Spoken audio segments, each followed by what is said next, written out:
This week we're going to start talking about designing your research, which is going to lead us to chapter 3.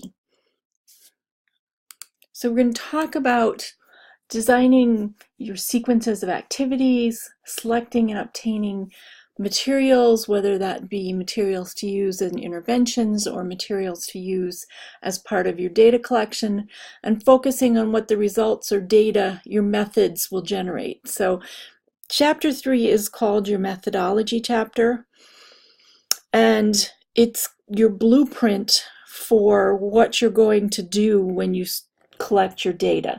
When you finish writing chapter 3, you will have laid out and have a plan for what you're going to do at the beginning of January and into February in terms of collecting your data. So some of the details we have to think about for this are who your participants are. Once you decide who your participants are, you need to think about what your variables you want to assess those participants on. And you have to determine both the content, that's the materials and what you and your students will do, and the sequence and timing of your intervention activities. So you have to set up basically a map, what you're going to do first, how long you're going to do it, what you're going to do second, what's going to come third. So it's your blueprint for your intervention, for your data collection. And the data collection will also may include activities such as administering surveys, collecting other kinds of information, whatever it takes to finish, collect the data needs to be laid out and needs to be thought of ahead of time. Because if you don't think about the specifics of this, including your assessment instruments, and we're going to talk about what those can be, and what kind of information these instruments will provide. It could be, you need to think about this early so that you know what you're getting out at the end, because otherwise you might not be able to address the questions in your hypothesis. So once we have discussed your hypotheses and come to where we're happy how they look, then you're going to be working on chapter 3 and your methodology, which will include detailing your participants, and we'll talk a little bit more about participants next time, detailing what you're going to do, what kind of instruments you're going to use, what materials you're going to use, and what they're going to provide. You have to think about, in terms of what assessments you use, what that's going to give you, and how that relates to your hypothesis. So there's a couple different kinds of research formats. And I kind of hit this, we kind of thought about this last time when we talked about hypothesis, because your hypothesis determines your research design, and they work together, the hypothesis and the research design.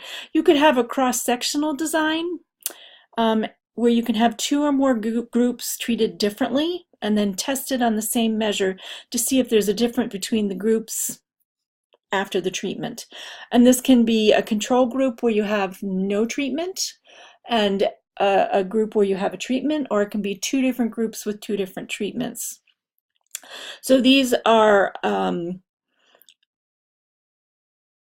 two or more group design. You can have, if you have small groups in your classroom, you could have, a 4-group design and compare how they're doing. You have different interventions. It gets a little more complicated in seeing which works better when you have a lot of groups. So we have to think about what kind of statistical tests we're going to use if you're going to do quantitative collection of data and look at the differences. Then you could have a repeated measures design. And in this design, the group is tested on a measure of interest before the intervention is carried out, and then again after it's carried out. So often this is called a pre-test, post-test type of design. And then you're going to see how the performance changes as a function of the intervention. So it's a 1-group repeated measures design, because you're going to give them the same test before and after, or some kind of test before and after, determine if whatever you did made a difference. And I think I talked about it last time, like sometimes you could do a interval kind of design too. And that kind of interval design also works in the next kind of subject, where you have a single subject or time series design. This is a kind of a repeated measures one group design, but it's for a single subject. And this format's best to use as a case study method when you have only one or a few participants available to you. It's a clinical approach to research used in areas where specialists work with clients or with individual students who have problems, like a reading specialist or psychology, or some kind of one-on-one sort of intervention that you would be doing where it would be hard to do in a group, and you would just track you would take multiple measures over time. So the first measure is taken before the intervention strategy begins, your baseline measure, and then during the course of the intervention, the same measures are taken repeatedly.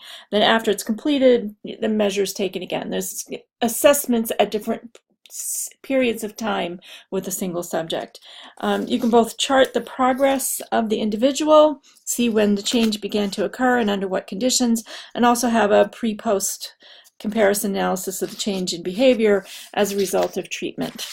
So those are different kinds of designs you can think about if you're going to do a quantitative research method with some kind of intervention.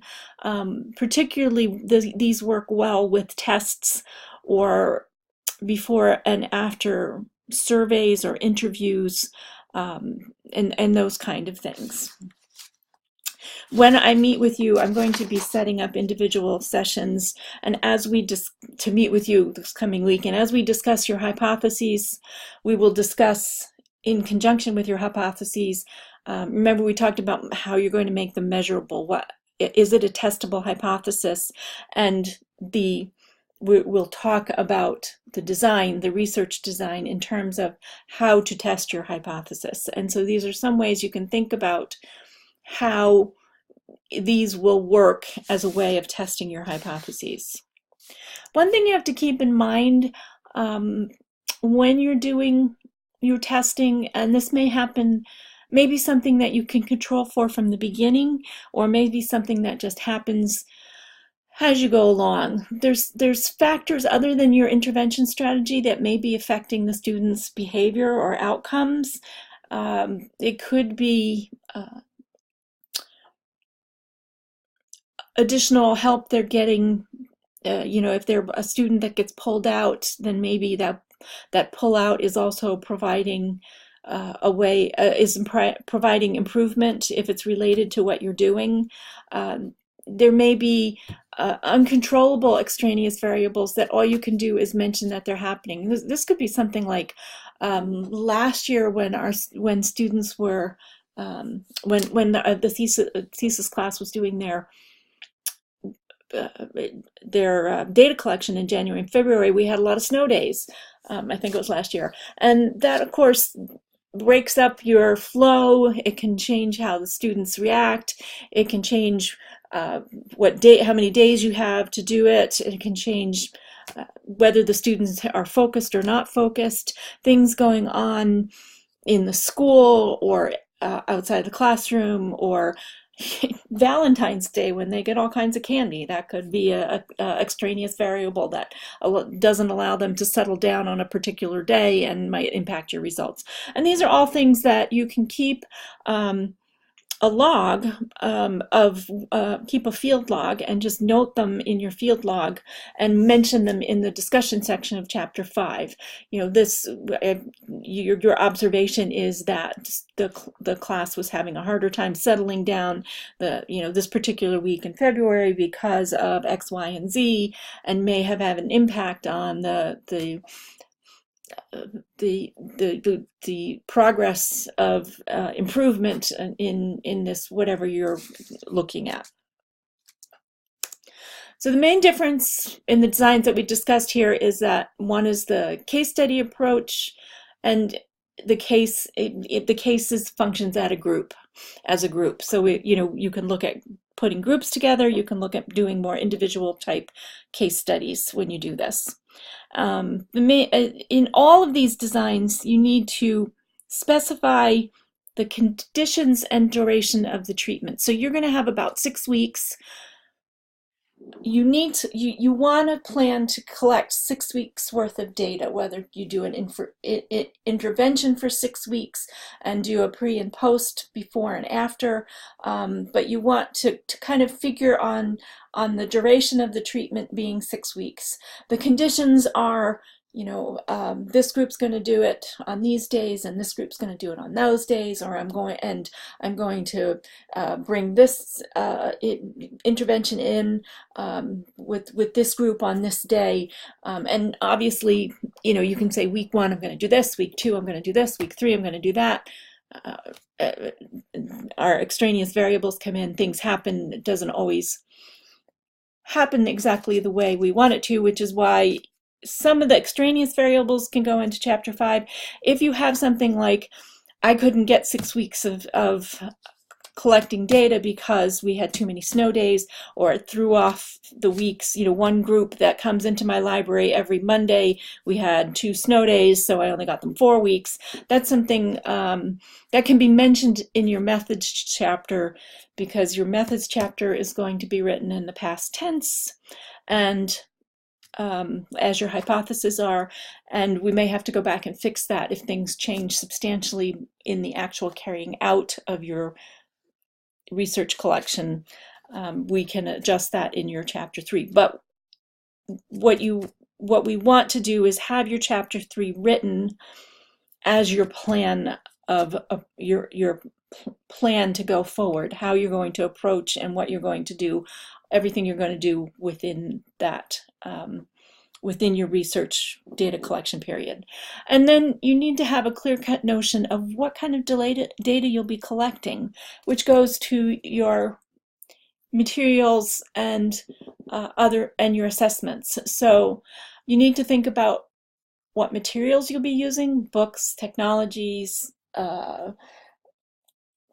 One person last year did signage. Looking at library signage was part of hers, so she had to, part of her materials was developing, and she weeded her collection, created displays for certain books because she was looking at how what the different displays made, and also did signage. So that was part of her material that she was using. Even though she set it up ahead of time, it was material she had to, keep the nonfiction books that she was using, to keep that section stocked with certain nonfiction books she was putting there. It could be manipulatives. We have our math example that none of you are probably going to do, but what manipulatives you're going to use, what if you're going to employ technology, what programs you're going to use, etc. And then what measures are you going to use to collect your data: assessments, tests, surveys, behavior checklists, etc. And what data are you going to get from those measures: test scores, rubric scores, videotaped interactions, etc.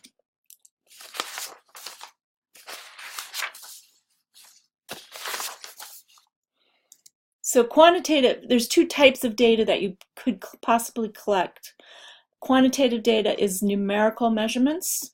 You collect numbers. So test data. If you collect scores on tests before you teach a library lesson and scores on the same test after you teach the library lesson, something like an SGO that you do, that's a quantitative data, and you can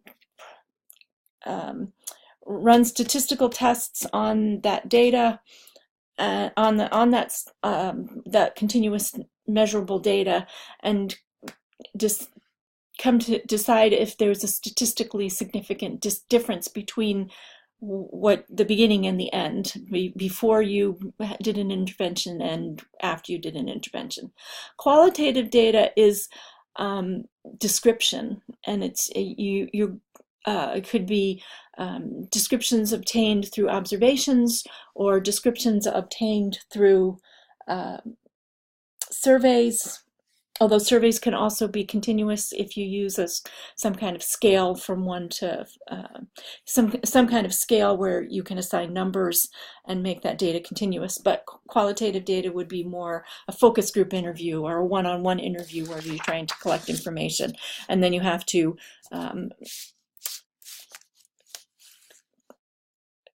analyze what you've collected in order to see the data that you've collected, analyze it in order to see whether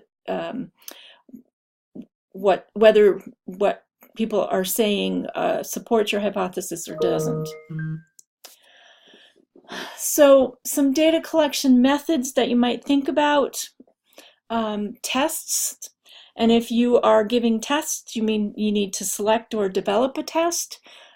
Whether it's closed-ended, open-ended, however that would work.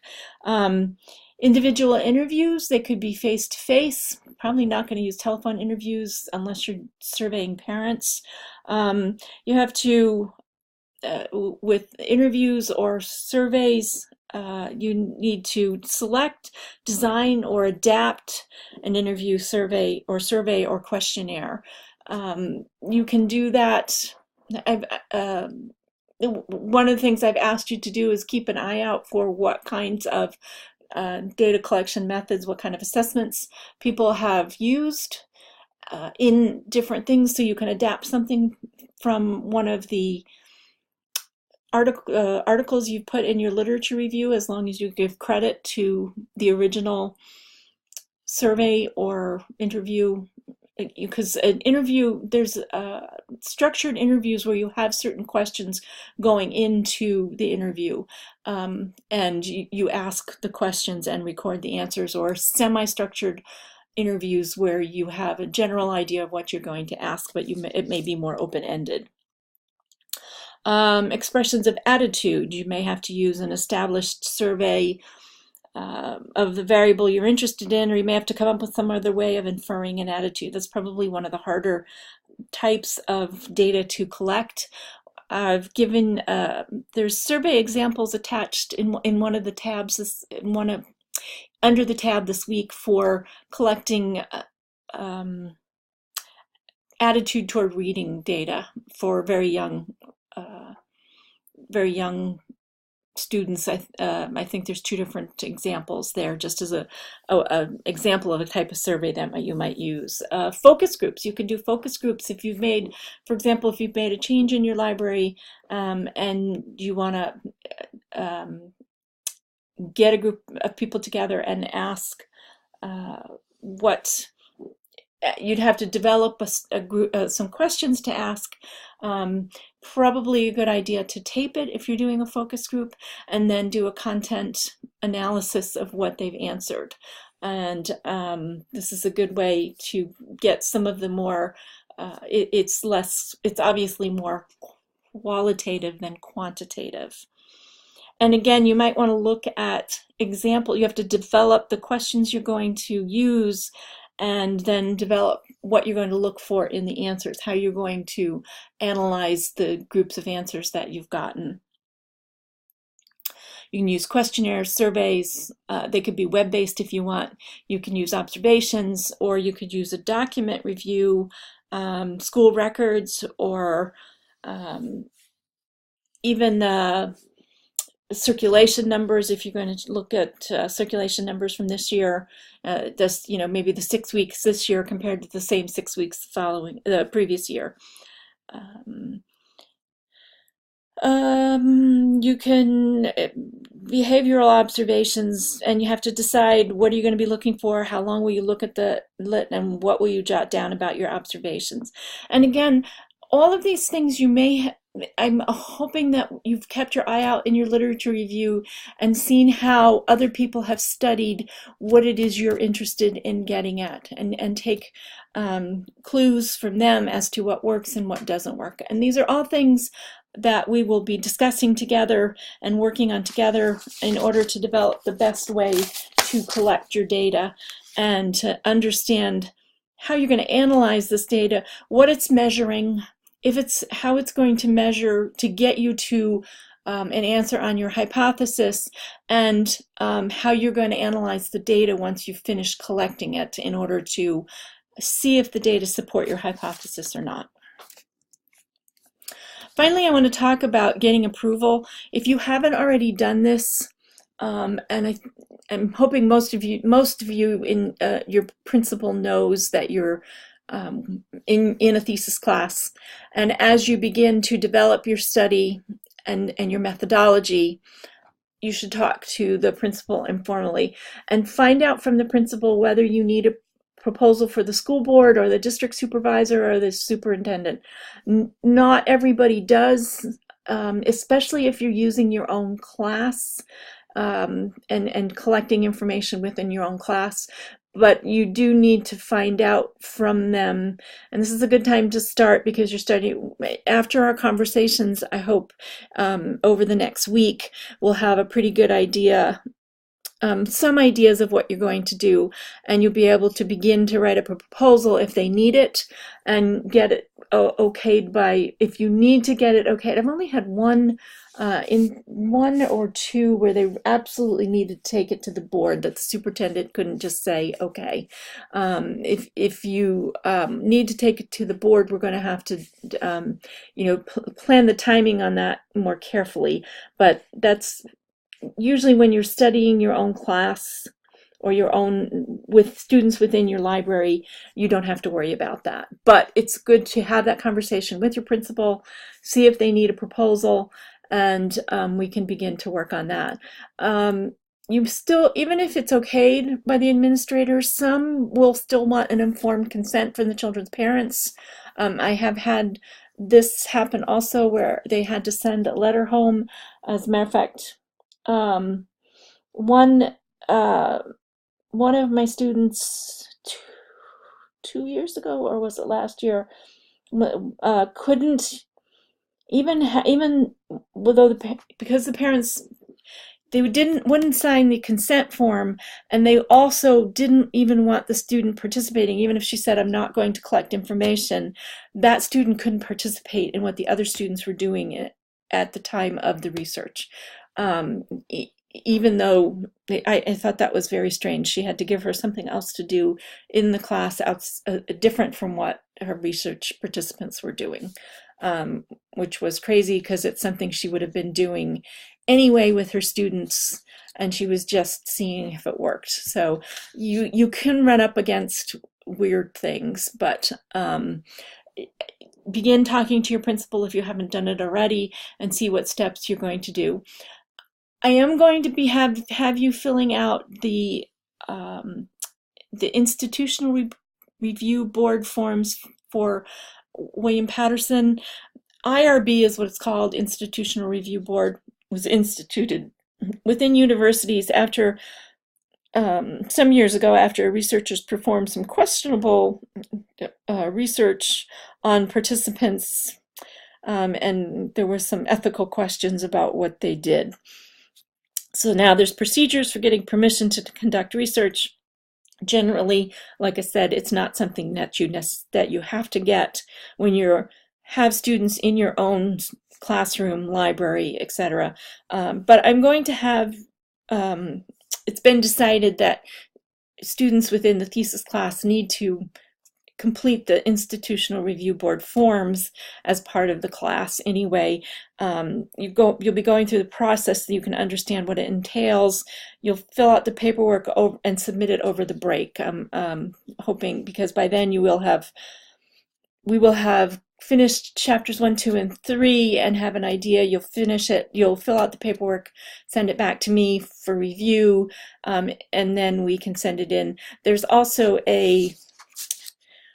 it's not a test, but it's like one of those, you have to watch something and then answer the questions about institutional review and what it entails. So I will be giving you more information on that, but just something that you know.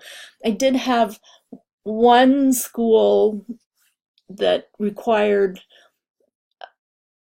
we're going to be doing this kind of pro forma, just you will be doing it to go through it. We will be filling out the paperwork. I'm not even sure that the review board here will completely go over it or just leave it up to me to make sure that it's all filled out. But I did have one that actually had to go all the way through this and get approval. The review board works with you. They're not out to get you.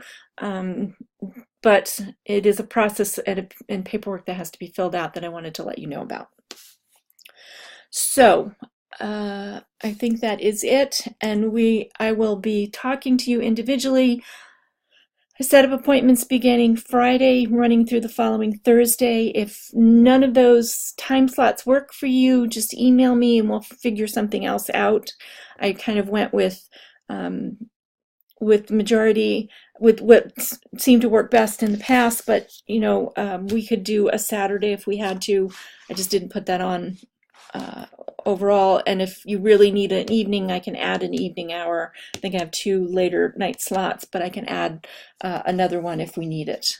So just be in communication with me, and I will hopefully be more responsive. I'm setting up these meetings because it'll force me to, I will be looking through everything that I haven't gotten to because of having only one hand, and I will be getting through all of it and getting it back to you before we meet. So it forces me also to get everything back to you before we meet.